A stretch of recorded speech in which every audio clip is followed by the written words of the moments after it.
the sky. Jesus saves, our hearts proclaim to the world we lift His name.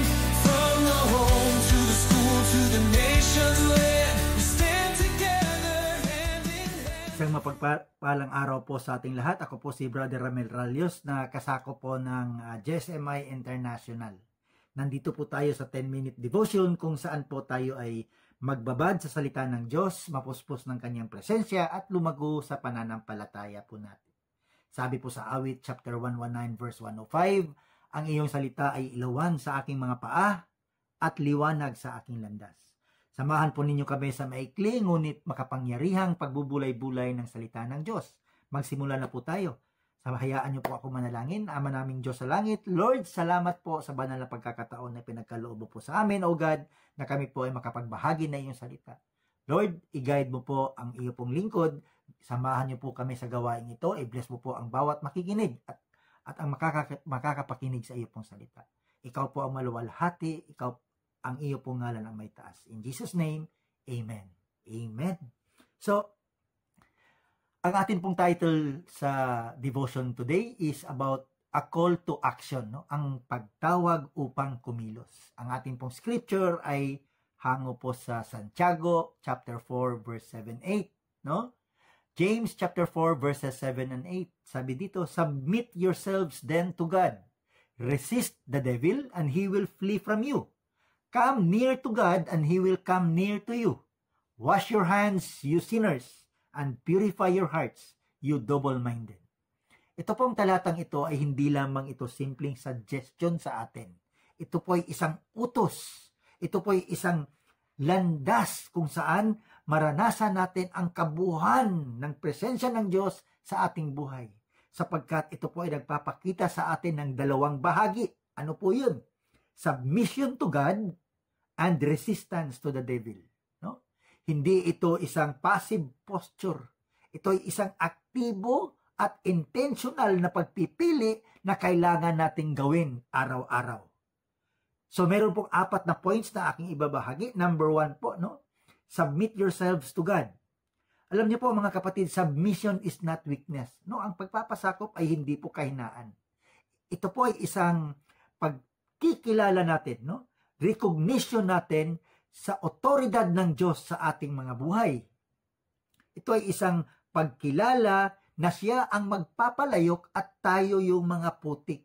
Siya yung master potter at tayo yung clay. Ibig sabihin po na pinaubaya natin ang ating mga kalooban. No? We are yielding our will into His will. No?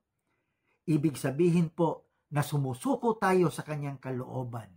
Na nagtitiwala tayo na ang kanyang mga plano para sa atin ay mas mainam kaysa maari nating planuhin para sa ating mga sarili. No? Itong pag-surrender na ito, itong pagsuko na ito ay hindi ibig sabihin na isang beses lamang mangyari. Ito ay isang patuloy na proseso na isinusuko natin ang ating mga sariling pagnanais. Isinusuko natin ang ating mga ambisyon at ang patuloy na pagkakaroon natin ng takot sa Diyos. Submit yourselves to God. Number 2 is, sabi dito, resist the devil and he will flee from you. Ito po ay isang napakagandang pangako, no? Na kapag tayo ay nagpapasakop sa Diyos, bibigyan tayo ng kapangyarihan ng Diyos upang maiwasan natin ang dyablo. Maiwasan natin ang kanyang mga pakana sa ating buhay, no? Ang kanyang panlilinlang sa atin. Ang pag-iwas po o resistance, no? Hindi po ito patungkol sa ating sariling kakayanan, sa ating sariling kalakasan. Ito po ay patungkol sa pagtayo natin, no? May buong matatag na tumayo tayo na napailalim sa otoridad ni Kristo, no? Ito po ay patungkol sa pagkilala natin na tayo ay nakikipaglaban sa espiritual na laban. Ano ang sabi ni Pablo sa Ephesians, no? We are in a spiritual battle. Kaya nga sabi ni Paul, put on the whole armor of God. No? Kailangan nating isuot ang baluti, ang buong baluti, the whole armor of God. Because we are battling in the spiritual realms. So number 1 is submit yourselves to God. Number 2, resist the devil and he will flee from you. At number 3 po, come near to God and He will come near to you. Ito po ay isang napakagandang pangako. No? Kapag tayo ay dinadala natin ang ating mga sarili na ilapit natin sa Diyos, ito po ay magkakaroon ng agarang pagtugon. No? Magkakaroon ng immediate and abundant response mula sa Diyos. Sapagkat ang Diyos ay hindi po malayo sa atin. No?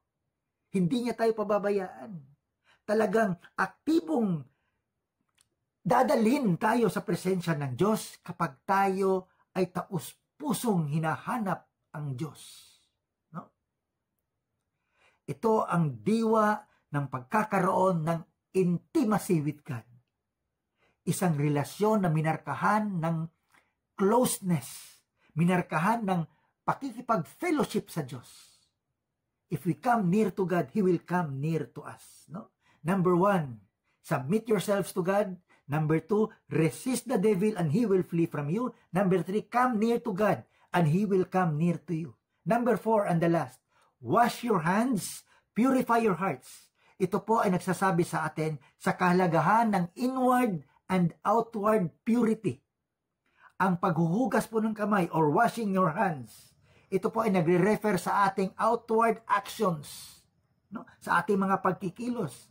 At ang purifying your hearts, ito po ay nagsasabi sa ating panloob na kondisyon. Ano ang kondisyon ng ating mga puso? Sapagkat hindi tayo makakalapit sa isang banal na Diyos na meron tayong unclean hands, na meron tayong impure hearts.